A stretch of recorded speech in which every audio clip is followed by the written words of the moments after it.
Hello hi नमस्कार।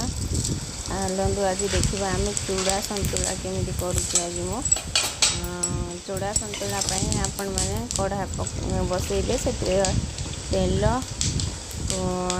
गोटा जीरा सुखिला लंका ताक सब पकईदे। तापर से तेल काटिक जीरा टिके फुटीगला देखिए आप कौन करेंगे ना रसुण पत्र पकईदे पियाज पकईदे टे ऐड करदे। चीनीटा टी मीठा अंश रही चूड़ा सतुलाटा टी आमको खाइबा को भल लगे।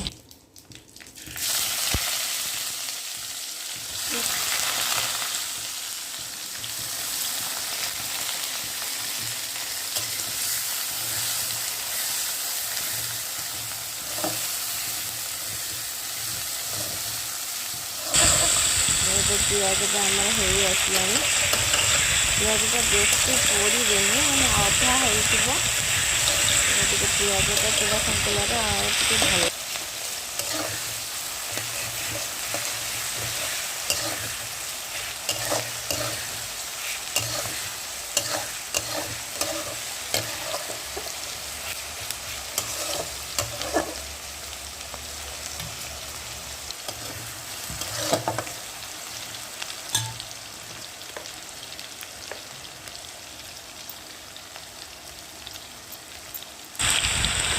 हलदी गुंडा पकईदेली लुण स्वाद अनुसार लुण पकड़े आपको खाइबार लुण स्वाद अनुसार लंका गुंड अल्प टिके देदेवे।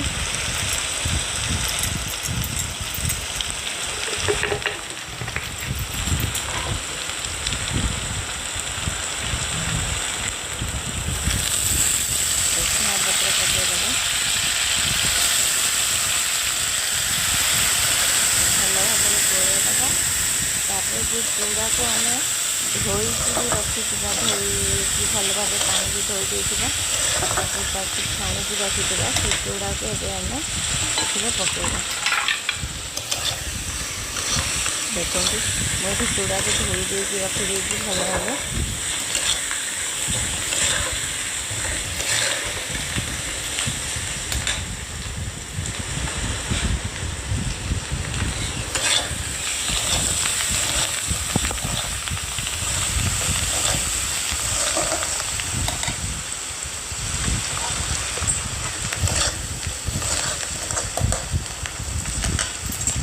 आम से चूड़ा पकईबा।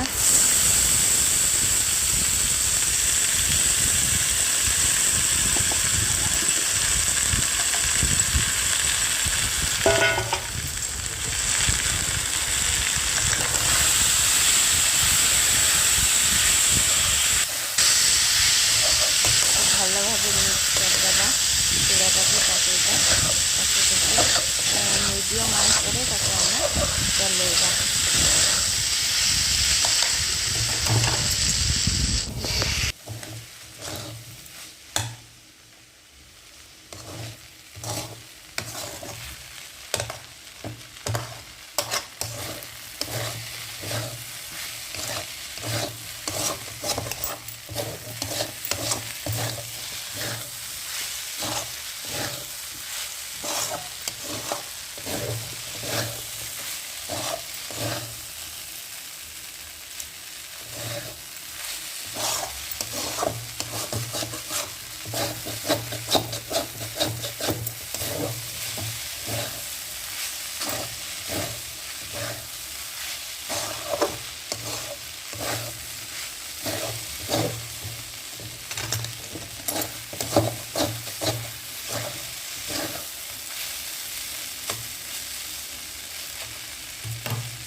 ଯେହେତୁ ଚୁଡ଼ାଟା ଟିକେ ନରମ ଜିନିଷ ସେଟା ଟିକେ କଢ଼ାରେ ଲାଗିଯାଏ, ତାକୁ ଆମେ ଏମିତି କୋଡ଼ି କରିକି ଭାଜିଦେବା। ଭାଜି ସାରିଲା ପରେ ଦେଖନ୍ତୁ ପୁରା ଭଲ ଭାବରେ ହେଇଗଲାଣି। ଟିକେ ତାର ପାଣି ଅଂଶଟା ଭଲ ମରିଗଲେ ଟିକେ ଖାଇବାକୁ ଭଲ ଲାଗେ, ସେଇଥିପାଇଁ ମୁଁ ଟିକେ ଅଧିକ ସମୟ ତାକୁ ଭାଜିଦିଏ।